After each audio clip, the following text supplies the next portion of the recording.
Et vous savez, alors c'était très intéressant, franchement, mais je ne vous conseille pas de le faire, hein. C'est très intéressant, mais vraiment, je ne vous conseille pas encore de le faire. J'avais regardé un débat entre un musulman et un athée. Je pense que je vous en avais déjà parlé, je crois. Je pense que je vous en avais déjà parlé. Je ne sais plus si je l'avais déjà fait ou pas. C'était extrêmement passionnant, d'accord, extrêmement passionnant. Et parmi les critiques des apostats, et principalement des apostats, hein, des apostats qui sont faits à l'encontre des musulmans, ou des athées qui sont faits, qui sont au fait de certaines connaissances islamiques, il y a le fait de considérer. Alors, je vais vous les mentionner, les différentes, hein, d'accord? Moi, j'ai un projet, mais je suis un petit peu fatigué en ce moment, mais j'ai un projet vraiment de le faire, hein. C'est essayer de prendre chaque question, parce que j'ai une catégorie de personnes avec qui j'ai beaucoup de mal. Vraiment, dans la vie, je suis assez ouvert, hein, alhamdoulilah, rabbil alamin, hein. Mais il y a vraiment une catégorie de population avec laquelle j'ai vraiment, vraiment beaucoup de mal, c'est les apostats, hein. Alors, c'est pas les apostats qui décident d'apostasier parce qu'ils s'en fichent de la religion. Moi, ça, je te jure, ça me passe vraiment, et je pense pour la quasi-totalité des musulmans en France, hein, ça leur passe complètement au-dessus de la tête, hein. Aussi bien ils s'en fichent de notre vie qu'on s'en fiche de leur vie, hein. Chacun fait ce qu'il veut sans aucun souci. Non, ce sont les apostats qui vont tenter de rallier à leur cause des musulmans lambda et qui vont constamment disséminer dans la culture musulmane ou dans la conscience musulmane, que ce soit également sur les réseaux sociaux, hein, sur Twitter ou sur Instagram ou sur Facebook à l'époque, ou sur Internet, ou sur certains sites, ou sur YouTube, bien évidemment, certaines idées, d'accord? Et ils vont mêler leurs propos totalement diffamatoires avec une certaine terminologie technique où la personne totalement novice, quand elle va entendre ces propos, elle va se dire, ah oui, il connaît bien quand même, hein. C'est vrai que c'est bizarre quand même. D'accord. Parmi ces questions-là, la première, peut-être la plus importante, il y a le fait de considérer que aujourd'hui, nous avons beaucoup plus d'éléments qui prouvent que Dieu n'existe pas. Bon, ça, c'est du pipeau, hein. Wallah el-azim, c'est du pipeau, hein. D'accord? Mais on va essayer d'y répondre. On l'a déjà fait plusieurs fois. Parmi les autres questions également qui reviennent constamment, c'est la question de l'apostasie, la peine de mort contre l'apostat. Également, le prof, Allah yahfadna, franchement, des fois même, je te jure, seulement rapporter. Vous avez une règle, hein, en islam, hein, qui vous dit celui qui rapporte un propos de négation ne devient pas, ne devient pas négateur, hein. Ce serait catastrophique, hein, d'accord? Dans le Coran, on rapporte des versets qui sont de la négation, hein. Quand Pharaon va dire Ana rabbukumul a'la, je suis votre Seigneur le plus haut. Le fait de le dire, ça n'a pas d'impact sur ta religiosité, d'accord? Très bien. Nous, on va simplement dire. Très bien. Donc, ils vont dire, par exemple, que le prophète, Allah yahfadna, était quelqu'un de sanguinaire, était quelqu'un qui aimait énormément les femmes. Il s'est marié avec une petite fille qui avait 6 ans. Également, parmi les questions, l'islam s'est propagé avec l'épée. D'accord. Parmi également les choses qui reviennent constamment, la question de l'abrogation du texte coranique. Également, parmi les notions qui reviennent souvent, le Coran n'est pas un texte universel. Le Coran, quand je lis, je ne le comprends pas. Le Coran va sceller les cœurs des individus avant que ces derniers aient choisi de croire ou de ne pas croire, etc. Et franchement, sincèrement, Wallah al-azim, hein, personnellement, je pense que je vous l'avais vu, je l'avais dit, quand j'avais regardé le débat, je me dis, mais Wallah, qu'est-ce qu'il est stupide, hein, c'est impressionnant. La stupidité, en fait, vous savez, la stupidité mélangée avec un tout petit peu de savoir est beaucoup plus grave que la stupidité pure et simple. D'accord? C'est un petit peu, voilà, je ne sais pas si vous avez compris ce que je viens de dire. D'accord? Donc, ce serait important, Allah yabarak fikoum, de traiter ces questions-là en profondeur et de manière purement scientifique, hein. Dire en évoquant les textes, en disant voilà qu'est-ce qui est dit, voilà pourquoi ça s'est passé comme ça, et absolument pas dans une démarche qui est démagogique pour satisfaire des personnes qui ne veulent pas être satisfaites. D'accord? Effectivement, sur YouTube, il y en a beaucoup, hein. Et il y en a beaucoup, mais d'un autre côté aussi, Abdallah, moi, je suis convaincu de deux choses. Je suis convaincu sur le fait que les apostats ne connaissent pas véritablement la religion, premier des points. Ou la deuxième des choses, et ça peut-être je suis plus convaincu que la première, c'est que c'est des personnes généralement, excusez-moi sans vouloir rabaisser personne, hein, d'accord? Mais quand je regarde les différents profils, c'est des personnes qui viennent du bled, d'accord? Parce que tu l'entends quand ils parlent, ils ont un accent, etc. Et ils ont, vous savez, Ibn Rushd, pardon, Ibn Khaldoun, le père de la sociologie, a écrit un livre extrêmement intéressant, mais très long, Al-Muqaddima, où il va essayer d'expliquer la base de la sociologie. Alors, vous savez qu'en France, même dans le monde, on considère généralement que le père de la sociologie, pardon, c'est Auguste Comte. Nous, on considère que Ibn Rushd, c'est lui qui a posé les bases de ce qu'on appelle à l'époque Ilm al-Umran, c'est-à-dire essayer de regarder l'histoire et en tirer des règles sociologiques. Et il va mentionner un certain nombre de règles. Parmi ces règles, je l'ai mentionné plusieurs fois, c'est-à-dire qu'à chaque fois que dans une nation, que dans un État, que dans une communauté, vous allez retrouver la présence à tous les étages de l'injustice, cette unité, cette communauté, cette structure étatique va partir vers la décadence, va tomber en décadence. Pourquoi? C'est constant dans l'histoire de l'humanité.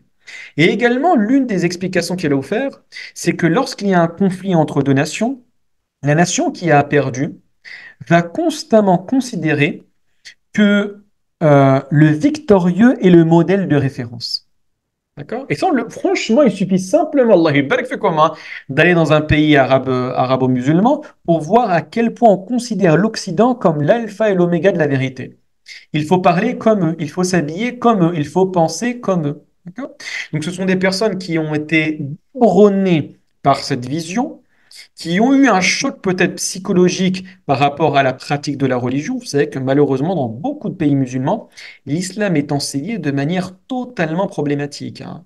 Où vous allez retrouver le professeur qui va dire A et il va faire B, où il va frapper pour enseigner l'islam, où il va enseigner l'islam avec une volonté de faire dégoûter la population de la religion. D'accord? Donc ça, il faut le savoir. Donc ils vont grandir dans cette vision, ils vont arriver des fois en France et ils vont se rendre compte que les Européens le dépassent dans tout. Donc avec son sentiment de culpabilité, son sentiment également, son complexe d'infériorité, il va considérer que ce sont eux qui sont dans la vérité. Et donc, je dois les satisfaire. Mais comment je vais les satisfaire? Eh bien, je vais les satisfaire par extérioriser et exprimer ce qu'ils ressentent au fond de leur cœur. Ils considèrent, ces Occidentaux, que nous sommes meilleurs que ces Arabes et ces Bougnoules et ces Bamboulas. Je suis désolé de parler comme ça, je vous jure, je suis désolé de parler comme ça, mais c'est la réalité de la manière dont certaines personnes pensent. D'accord? Donc, moi, je vais verbaliser ce que eux signifient. Pourquoi? Pour avoir un tout petit peu d'estime.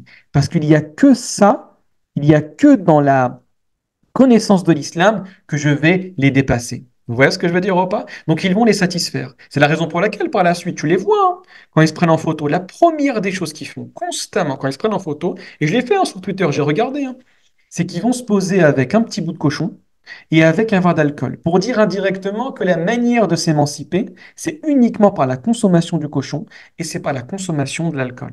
Vous voyez ce que je veux dire ou pas? Donc il y a cette idée-là de dire, bah écoutez, moi je ne suis pas reconnu par mes pairs, j'ai mon complexe d'infériorité, bah écoutez, je vais me débarrasser de cette religion et je vais les satisfaire.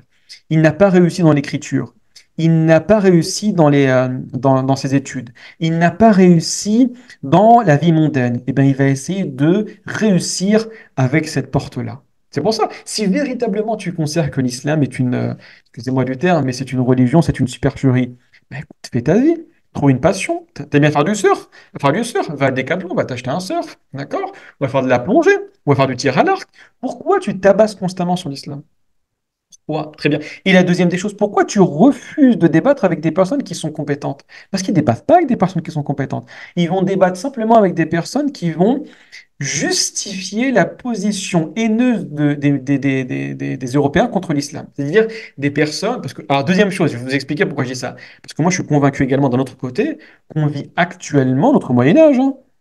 Ah, j'en suis convaincu à 100%. Allah barik fikum. Désolé pour cette longue digression, hein, mais la question du Nasr est une manifestation de ce que je suis en train d'expliquer, hein.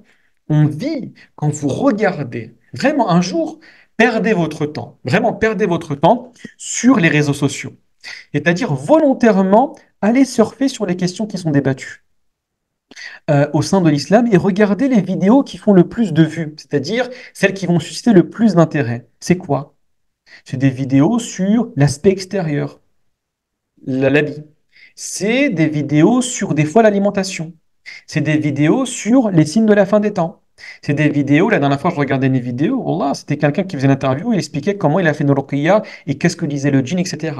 Je vous jure, alors, dans le monde où tout irait bien, où tu vas retrouver certains États musulmans qui sont à la tête, qui sont des leaders, aucun souci à avoir ces débats, hein. Aucun souci à avoir ces vidéos. Très bien. Tu regardes tous les pays musulmans. Et désolé, je n'ai pas cité de nom, mais vous le savez, hein. Ils sont tous à la traîne. Tous les pays musulmans sont quasiment, allez, tous, hein, quasiment tous, allez, plus de 95%. Il ne faut pas se voiler la face. Ce sont des dictatures. Ce sont des pays qui sont dans le tiers-monde. Ce sont des pays, regardez bien, pour vous montrer à quel point le pays est en décadence, lorsque le président ou lorsque le roi tombe malade, il quitte son propre pays pour aller en Occident. C'est une honte, hein? Wallah al-azim, c'est une honte. C'est-à-dire que je ne suis même pas capable de me faire soigner dans mon propre État. D'accord? Combien de prix Nobel parmi les musulmans? À ma connaissance, il n'y en a qu'un, hein. D'accord? Ahmed Zohaili il s'appelle. Quel État musulman est considéré comme un pays riche par sa production intellectuelle ou par sa production industrielle? Très bien, l'Arabie Saoudite, ça serait riche, hein, mais alhamdoulilah, Rabbil Alamin, c'est par rapport au pétrole, hein. Le jour où il n'y a plus de pétrole, là, je ne sais pas ce qui va se passer, hein. D'accord? À l'époque, vous saviez, vous aviez des savants, vous avez des Saoudiens, quand le pétrole n'était pas trouvé, vous avez des Saoudiens qui faisaient la hijra, hein, pour information, qui quittaient l'Arabie pour aller dans d'autres pays, par exemple en Éthiopie, en Somalie, également en Égypte, pour trouver du travail parce qu'il n'y avait absolument aucune source de revenus. Vous voyez ce que je veux dire ou pas? Donc, c'est quelque chose qui fait mal à dire, mais c'est une réalité. Et cette réalité-là, pardon, tu ne peux pas la la rejeter. Tu ne peux pas la nier. Si tu la nies, c'est à l'image de la personne qui a une maladie extrêmement grave et qui va dire non, il n'y a pas. Le médecin lui dit, écoute, mon ami, il y a une maladie. Même moi, ça fait mal. Ça me fait mal de te dire qu'il y a cette maladie, mais je vois. J'ai toutes les analyses en face de moi, j'ai toutes les radios en face de moi, j'ai tous les scanners en face de moi. Écoute, tu as cette maladie. Qu'est-ce que tu veux faire? Non, il n'y a pas. Il n'y a pas. Ben, écoute, mon ami, ce sera compliqué pour toi. D'accord? Donc, des fois, prendre le médicament, ça fait mal. Prendre comment dire, le soin, ça fait extrêmement mal. Mais c'est ça qui, dans les générations futures, va avoir un effet. Donc moi, je suis convaincu, vraiment totalement convaincu, hein, qu'actuellement, on vit notre Moyen-Âge. Et c'est pas moi qui le dis, le prophète, alayhi salatu wassalam, l'a mentionné, en disant, et de manière extrêmement explicite, que on va suivre les générations qui nous ont précédés. Au point aussi, il rentrait dans le trou d'un reptile, on va y rentrer. Les générations précédentes ont vécu le Moyen Âge. Et quand vous voyez les débats du Moyen Âge, moi je vous invite à lire un petit peu des livres sur le Moyen Âge, sur l'Inquisition, sur les débats qu'on avait. Est-ce que la femme est un homme ou c'est pas un homme? Est-ce que la femme est un être humain ou c'est pas un être humain? D'accord? Qu'est-ce qu'on faisait avec les personnes qui étaient considérées comme des sorcières? Qu'est-ce qu'on faisait avec des personnes qui s'attachaient au savoir? Qu'est-ce qu'on faisait également des personnes qui voulaient réformer l'idée de la religion? Qu'est-ce qu'on a fait? On les a brûlés. On les a poursuivis, on leur a fait du tort.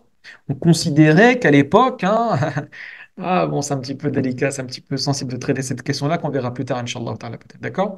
Donc, il y a une véritable volonté actuellement de vivre un islam qui est totalement superficiel, où on te fait comprendre qu'il suffit de dire La ilaha illallah Muhammad Rasulullah 10 fois par jour, de faire Subhanallah, Subhanallah, Subhanallah, Subhanallah 100 fois avec Alhamdulillah, Allahu Akbar après ta prière, pour qu'Allah pardonne tes péchés.